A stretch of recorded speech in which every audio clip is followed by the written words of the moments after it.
ladies and gentlemen, the last flash presentation will come from the floor. That will come from UNESCO. It will be done by Kalisa Iklev, who is the Small Islands and Indigenous Knowledge Section Division of Science Policy and Capacity Building Office. So that will then finalize our presentation of flash partnerships. You have the floor.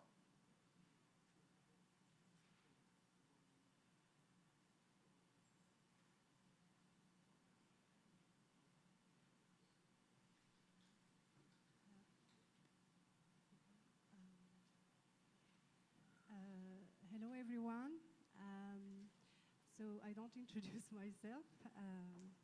I've been well introduced. So I'm going to be brief because my presentation was longer, but I've been asked to be brief. So I wanted to highlight that UNESCO has been requested by its SIDS member states to create a dedicated SIDS action plan based on the SAMOA pathway. So this is what we had done. And I distributed the brochure recently, but there wasn't enough for everyone, so I'm sorry. But if you want to consult this, it's in the UNESCO website. So there is a dedicated page on SIDS. So within the 17 priority areas of the SAMOA pathway, the SIDS, UNESCO SIDS Action Plan, in fact, had 10 priorities based on the SAMOA pathway.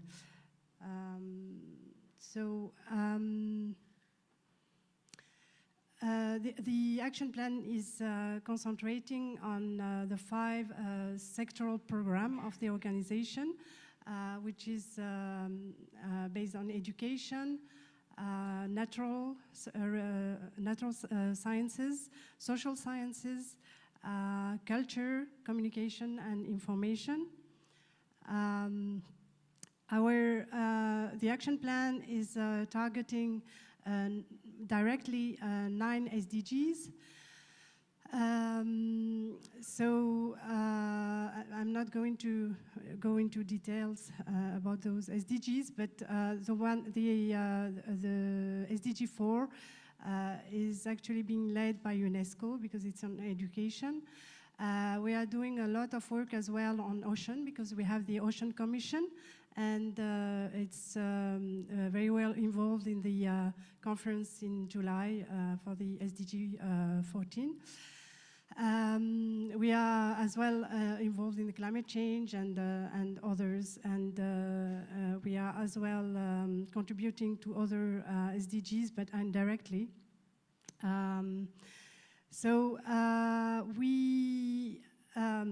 It had been highlighted here since yesterday that data and statistics is a big challenge. So we do have a UNESCO Institute for Statistics,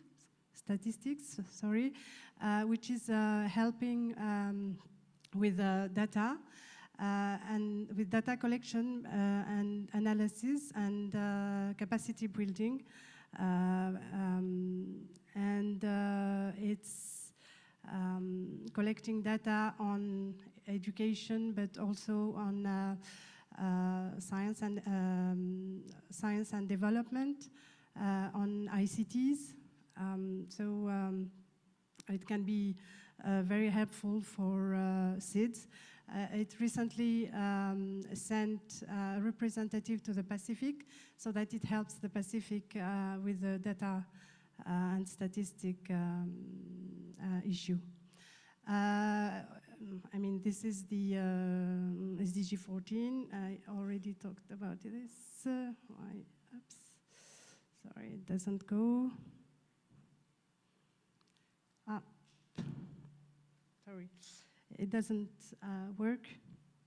Oh, yes. Okay. This is the other work of the Oceanographic Commission. So we are as well, implementing activities on STI, which is important for the SDG 17.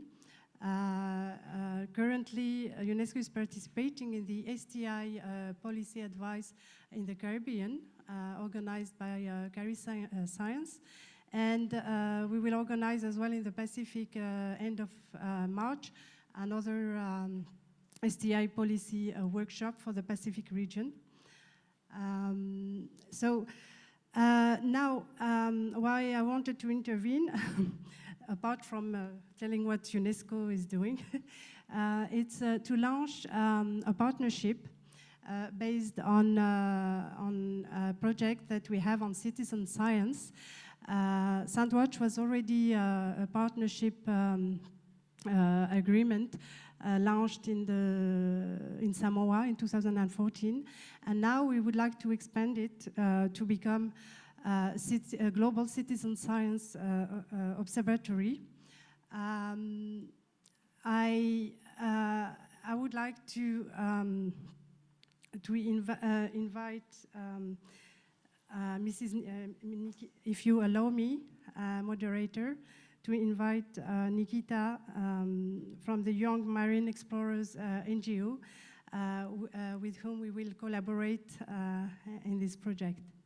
Thank you. Can I? Please, yeah, very briefly. Thank you. Thank you. There's a presentation that they have on file.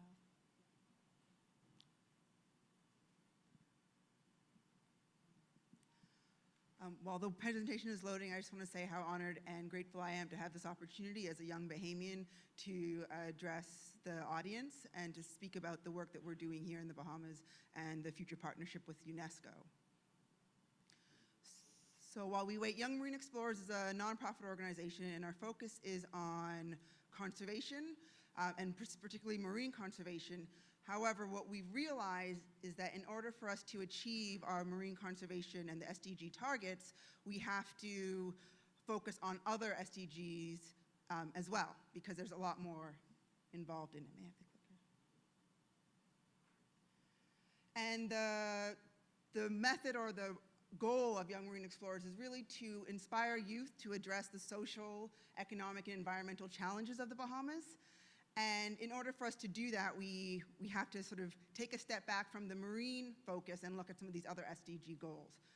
So these are the 4 direct SDGs that our organization is focused on, and that also the Bahamas has a particular focus on right now, 13, 14, and 15. And I would be remiss if I didn't mention that as a nation, we're working towards achieving the 2020 challenge of protecting 20% of our marine and coastal areas, and then also managing that. But the reality is that if we do not engage citizens, all the work that we're doing here today is just not possible. And we really need to focus on how do we translate what we're talking about in this room to the people on the ground. And this is really where Young Marine Explorers comes in. And what we've realized that it doesn't matter how much I talk to you, if your house is on fire, you're not going to help me because your house is on fire. And the reality is, for so many Bahamians, their homes are on fire because you may not be aware, and sometimes it's really hard for us to face our realities because they're not pretty, but about 50% of our public school students don't graduate from high school because we have a serious, challenging educational system. In addition to that, you know, our government and our marine and environmental agencies are just so taxed that they don't have the capacity. Even if they wanted to, there's no way that they can go out and afford to pay people to monitor the biodiversity that we have. So we have to take a creative approach, and we have to engage citizens in doing that. So what we've done with Young Marine Explorers is that we focus on lower income and more so impoverished communities, and we work directly with students in those communities. So we have a 3-year curriculum, which we have mapped on top of our Ministry of Education's curriculum for math, biology, language, arts, and geography, so that while we're out in the mangroves engaging students with the environment, we're also reinforcing what they need to know to be successful in their end of school exams. Additionally, there's a huge focus on leadership development. And the reason why this is so important is that we need to develop the youth of this country and of all SIDS to really take charge and to be the ones who are driving these SDGs, because they're the ones who are going to be the leaders within the next few years. So where our theory of change leads us is that by working with underserved youth, we provide youth with the opportunity to then become engaged citizens and who have an appreciation for ecosystem services provided by the environment. And then we can engage them into citizen science programs. And this citizen science programs can then help us drive conservation. And then from the end loop, with conservation, you are now ensuring that your ecosystem services are available to then improve the quality of life. And an example of this has never been more relevant than after Hurricane Matthew that just passed us, because this has been the second major hurricane to pass the Bahamas within the past 2 years. And it was devastating to Bahamians. And so what we have done in partnership also with the University of Miami is that we have we've created a citizen science project to develop risk assessment maps of what damage the Hurricane Matthew has done to our islands, but then also to look at how we can ensure that we know the building damage, the vegetation damage, the damage to the coastal and marine ecosystems, and how this one can impact our economy, and also what we can do in the future to mitigate these damages and to prevent and to be better prepared for future storms. So now we have all our citizen scientists who are young Bahamians, and again from these impoverished communities, who are able to go out, and they've been going door to door in all these colored areas, collecting the data that we need that can then be put together in a report, which is actually going to be presented to the public and to our governmental officials and all the various stakeholders of these risk assessment maps that will help us start having these difficult conversations that no one really wants to talk about. You know, can we continue to let people to build in these areas that are going to flood? And so with that, so it's really exciting to launch, sorry, I know we're out of time, to launch this partnership with UNESCO, because I think this is a model that we can see replicated amongst other SIDS and really work with and engage the local communities, which is critical for the success of the SDGs. Thank you.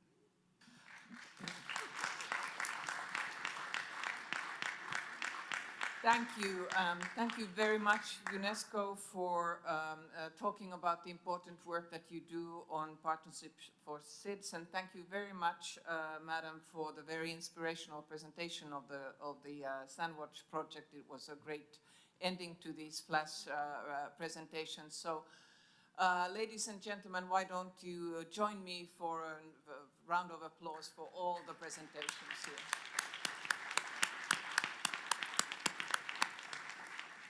All of the presentations, if I understand correctly, will be on the conference website. So there was a lot of a wealth of information that you saw in some of these presentations. So if you want to go back to them, they will be loaded on the conference website. So please feel free to use that.